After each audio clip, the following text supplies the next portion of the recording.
యేసుక్రీస్తు నామంలో పరిశుద్ధాత్మ ఆశీర్వాదము ప్రతి దినము పొందుకుంటున్న ప్రతి ఒక్కరికి హృదయపూర్వక వందనాలు తెలియచేస్తూ ఉన్నాను. ప్రతిరోజు మనము ప్రార్థన చేసుకోవాలి, వాక్యంను ధ్యానించి పరిశుద్ధాత్మ ఆశీర్వాదాన్ని పొందుకోవాలి. ప్రతిరోజు కూడా మనము మర్చిపోకూడదు, మిస్ కావద్దు.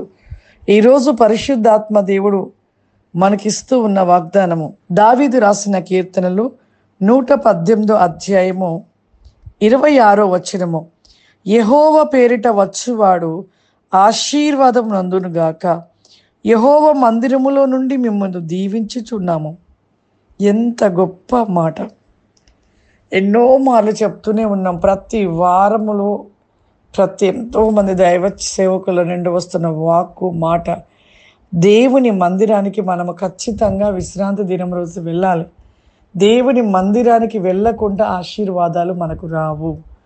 ఇంట్లో ఉండి టీవీ ఛానల్లో, యూట్యూబ్ ఛానల్లో ఆదివారం రోజు మీరు ఎన్ని ప్రోగ్రామ్స్, ఎన్ని వాక్యాలను వినినా కానీ మనకు ఆశీర్వాదాలు రావు.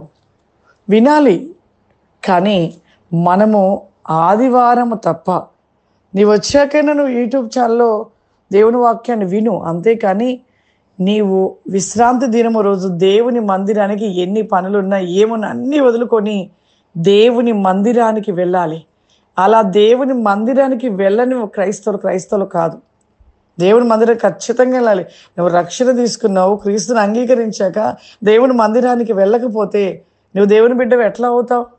అసలు క్రైస్తవులవే కాము, క్రైస్తవులు కానేరు. ఎందుకంటే ఖచ్చితంగా మన జీవితంలో దేవుని మందిరానికి వెళ్ళినప్పుడే దీవించబడతాము, ఆశీర్వదించబడతాము. కానీ దేవుని మందిరానికి వెళ్ళకుండా మనము ఎప్పుడో కొంతమంది క్రిస్మస్కి పండుగ ఆరాధనకు వస్తారు, లేకపోతే ఈస్టర్కి వస్తారు. ఈ కడమ ప్రతి ఆదివారం కూడా దేవుని మందిరానికి రారు.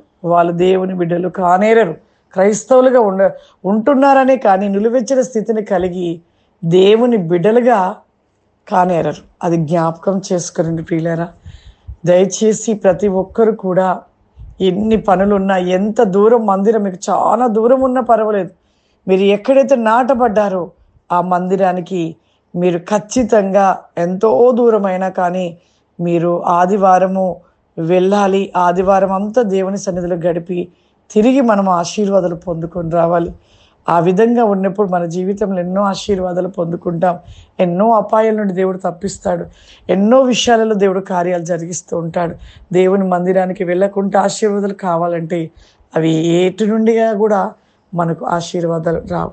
కాబట్టి ప్రతి ఒక్కరు కూడా ఆశీర్వాదం పొందుకోవాలని, ఆశీర్వాదాలు మన కుటుంబంలో ప్రతి ఒక్క విషయంలో మనకు ఒక అద్భుతమైన కార్యాలు జరిగించబడాలి అంటే దేవుని మందిరానికి మనము వెళ్ళాలి. ప్రార్థన చేసుకుందాం. సర్వశక్తివంతుడా, దయగల తండ్రి, నీకు వందనాలు చెల్లిస్తూ ఉన్నా ప్రభా. ఈ ఉదయ కాలము ప్రభా, ప్రతివేకముగా ప్రార్థించుటలో, మొరపెట్టుటలో ప్రతి వికాసమైన ఆశీర్వాదము, పరిశుద్ధాత్మ ఆశీర్వాదము అతి గ్లోబ్రి కాస్మే తండ్రి, నీ యొక్క ఆశీర్వాద నీకం అతి గ్లోబాకిని and is a lord the హెల్బిక్ ఆఫ్ అవర్ గ్లో మై స్టాండ్ బి షూరి లరాధిక ఇక్కమాందర. దేవా, ప్రతి బిడ్డను దీవించండి, ఆశీర్వదించండి. ఈ దినమంతే కూడా ప్రభా జీవితంలో సమృద్ధి కలిగిన ఆశీర్వాదముల చేత నింపమని యేసు నామమున అడుగుచున్నాను తండ్రి. ఆమేన్. God bless you. దేవుడు మిమ్మల్ని దీవించును గాక. ఆమేన్.